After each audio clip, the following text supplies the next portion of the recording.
रियू को नहीं आज आम आइलु निमापड़ा फेमस छेना झिली रे बहुत बड़ रेस्टोरेंट कर मालदारिया पाटिपुरा रियू तो एमती अनु जमी प्रथम थर जीवन में आसला अलरेडी 3-4 थर आसी सारी स्टाइल मारुची टोका आमर दौड़िला भितर को छेना झिली खाया लोभ प्रबल जंप कला रियू आमर आगे माड़ी गलानी आगे आगे जाइए आगुआ आगुआ बहुत बहुत खाईदब ना चढ़िला तो एमती सीट रे जमीती कि पूरा सबू मेनू ये खाईदे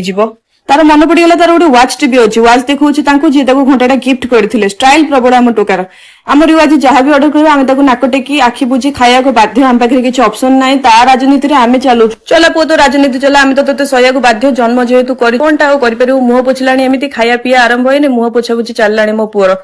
नेला खाइया लुण लंका लेंबू सब तो ये चोबई दे मो भ्यूटा टिके देखई दउची केमिति काको लागुची टिके कमेंट करी मते जणाई देबो जाको भल लागियो न भल लागिले मु कोन करबी मोर को थोड़ी ना दुकानटा चली गलानी टेबल ऊपर सब से खाई जीवो खाली चोबईबो खाइबो एई सब काम आरो याकु नेकी कुआडे जाओ याकु न भगेले आमे किछि खाई भी पारिबुनी ओ खाया ना दूर दूर खाया आसी पहुंची गला लब्बाड खाउसनी गोटी कटोरी आइसक्रीम तांको प्रेम को दुई गुणित करिया पे समस्त को एठी लव स्टोरी चलची मोर समोसा आसी पहुंची गला जत्ते जा को रोड साइड समोसा रो ना टेस्ट ही अलगा मते समोसा भल लागलेनी सूप मो एक्सपेक्टेशन ठारू बहुत बेकार थिला मु भाबिली आडे टिके जीवी फ्रेश होबा पई मो स्वामी कहला घर को चल लेट होउची मो ताबरे मो स्वामी का आज्ञा पालन करी घर को पळेली।